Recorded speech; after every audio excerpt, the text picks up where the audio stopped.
আসসালামু আলাইকুম। আজকে আমরা দেখব কিভাবে আপনি ক্যাশকেয়ার অ্যাপটি খুব সহজে ইউজ করতে পারেন। আপনার প্রতিদিনের যে পার্সোনাল ফাইন্যান্স অ্যাক্টিভিটি গুলা হচ্ছে বা ট্রান্সেকশন গুলা হচ্ছে সেগুলো কিভাবে খুব সহজেই এন্ট্রি করতে পারেন আমাদের এই অ্যাপসটার মধ্যে। তো ১ম এ আমি চলে যাচ্ছি যে আমার যে ক্যাশকেয়ার অ্যাপটি আছে সেই ক্যাশকেয়ার অ্যাপটি ওপেন করছি। যদি আপনাদের ওপেন করা না থাকে তাহলে আপনারা ওপেন করে নিবেন। আর যদি আপনাদের ওপেন করা থাকে ওকে ফাইন। না হলে লগইন করে নিবেন। আচ্ছা।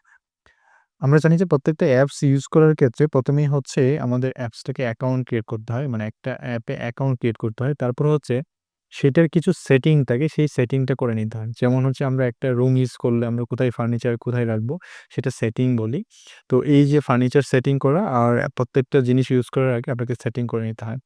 তো ১ম এ দেখতে পাচ্ছেন এটা একটা হোম পেজ, সেটা নিয়ে আমরা পরে আলোচনা করব। বাট নিচে দেখেন ড্যাশবোর্ড, ম্যাট্রিক্স, তারপর একটা প্লাস বাটন আছে। তারপরে এখানে রিপোর্ট আছে। আপনি এখানে রিপোর্টগুলো দেখতে পারবেন। তারপর সেটিং বাটন। তো আমরা সেটিং বাটনে গিয়ে ১ম এ আমরা সেটিং গুলো করে নিব। তো এখানে ১ম এ ক্যাটেগরি ম্যানেজমেন্ট। আই মিন আপনি যে প্রতিদিনই যে ট্রান্সেকশন গুলো করবেন সেগুলোতে অনেকগুলো ক্যাটেগরি হতে পারে।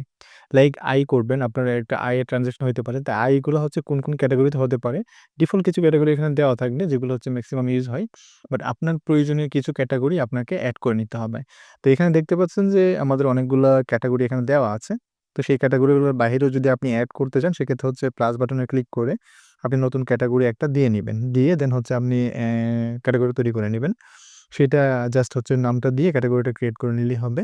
সেইম ওয়েতে যদি এখান থেকে কোনো কিছু এডিট করতে চান, লাইক ফ্রিল্যান্সের ক্যাটেগরিটা এডিট করতেছেন, এডিটে ক্লিক করে ফ্রিল্যান্সার নামটা এডিট করে দিলেই এটা এডিট হয়ে যাবে।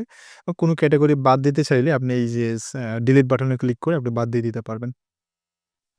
দেন ব্যয়ের ক্যাটেগরি। এট দ্য সেম আপনি ব্যয়ের ক্যাটেগরিগুলো ১ম এ এড করে নিবেন। আমাদের কিছু ক্যাটেগরি এখানে দেয়া আছে। তো আপনি চাইলে আরো অনেকগুলো ক্যাটেগরি এখানে এড করে নিতে পারেন। তারপর আপনার সম্পদের ক্যাটেগরি। এখানে সেইম ওয়েতে সম্পদের অনেকগুলো ক্যাটেগরি দেয়া আছে। আপনি প্লাস বাটনে ক্লিক করে ক্যাটেগরিগুলো এড করে নিবেন। সেইম উপায়ে সঞ্চয় এবং বিনিয়োগ। আমাদের এই ট্রান্সেকশন গুলাই মূলত আমাদের ডেইলি অ্যাক্টিভিটিতে হয়। আয়, তারপর প্রতিদিন ব্যয় করি অনেক বেশি। তারপরে কিন্তু কোনো সম্পদ আমরা পারচেজ করি বা বিক্রি করি। তারপর সঞ্চয়, আমরা সঞ্চয় ক্রিয়েট করি। তারপরে কোথাও বিনিয়োগ করি। এই যে এই অ্যাক্টিভিটি গুলাই আমাদের মূলত হয়ে থাকে। তো এইখানে এসে আপনি ১ম এই আপনার যদি কোনো একটা স্পেশাল কিছু থাকে যে দেখে নিবেন, জাস্ট এখানে সবই থাকবে। বাট আপনি দেখে নিবেন যে কোনগুলো আপনার প্রয়োজন। দেন আপনার এটা সেটিং হয়ে গেল। আমাদের ক্যাটেগরি সেটিংটা মোটামুটি হয়ে গেল। দেন আমরা ব্যাকে চলে যাচ্ছি। ব্যাকে যাওয়ার পরে আমরা দেখতে পাচ্ছি যে অ্যাকাউন্ট ম্যানেজমেন্ট। এটা খুবই ইম্পোর্টেন্ট।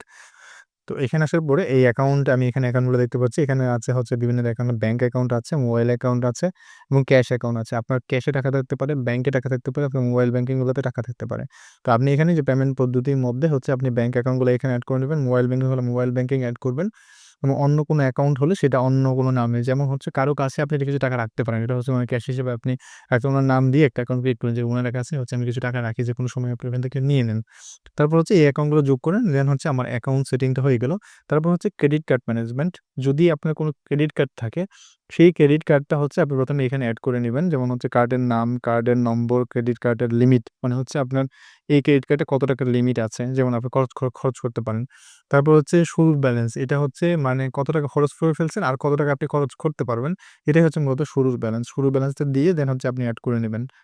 আচ্ছা, এই গেল আমার ক্রেডিট কার্ডের ম্যানেজমেন্ট। তারপর আপনার প্রতিষ্ঠান ম্যানেজমেন্ট। প্রতিষ্ঠান ম্যানেজমেন্টের মধ্যে আমার মেইন কাজ যে আমি কারো কাছ থেকে যদি টাকা নেই বা দেই, মানে দেনাদার বা অনাদার, ঋণ দেওয়া এবং নেওয়া। কাউকে যদি আমি টাকা দেই তাহলে ব্যক্তির মধ্যে গিয়ে আমি আগে তার নামটা এখানে এড করে নিব। যদি কোনো প্রতিষ্ঠানকে আমি টাকা ধার দেই তাহলে আমি সেই প্রতিষ্ঠানের নামটা এড করে নিব। বা কোনো প্রতিষ্ঠান থেকে যদি আমি টাকা নেই ধার, যে আমাকে দিয়ে দিতে হবে, তখন সেটা আমি এখানে এড করে নিব। কোনো ব্যক্তির থেকে নিলেও সেটা আমি আগে এখানে এড করে নিব। যার থেকে টাকা নিচ্ছে সেটা তার নামটা এখানে এড করে দিবেন। এই মূলত আমাদের সেটিং। তারপরে নিচে থিমটা, ব্ল্যাক মোডটা আপকামিং এ আছে। মুদ্রা মানে আপনি ডলার বা আদার্স এগুলো আপকামিং এ আছে। আপনি চাইলে ল্যাঙ্গুয়েজটা চেঞ্জ করতে পারবেন। এখানে ক্লিক করলে এটা ইংলিশ এবং এখানে ক্লিক করলে আবার এটা বাংলা হয়ে যাবে। আর বাংলা, ইংলিশ দুটোতেই ম্যানেজ করতে পারতেছেন। তাহলে এই ছিল আমাদের মূলত সেটিং। তারপর এখানে প্রাইভেসি পলিসিটা আপনি দেখে নিতে পারেন। তারপর আ এখানে কনট্যাক্ট সাপোর্ট আমাদের আসতেছে। এখানে ক্লিক করে আপনি আমাদের সাপোর্টে যোগাযোগ করতে পারবেন। রেটিং ভার্সন এবং সবার নিচে আপনি এন্ড ক্লিক করলে সাইন আউট হয়ে যাবে। তো আশা করি সেটিংটা আপনি খুব ক্লিয়ারলি বুঝতে পেরেছেন। আমরা নেক্সট ভিডিওতে দেখব যে কীভাবে হচ্ছে আমরা ড্যাশবোর্ডের নেক্সট ভিডিওতে আমরা ড্যাশবোর্ডটা নিয়ে কথা বলবো। ড্যাশবোর্ডে কী, কী আছে সেই জিনিসগুলো হচ্ছে আপনি দেখে নিতে পারবেন। So thank you so much. Bye, by.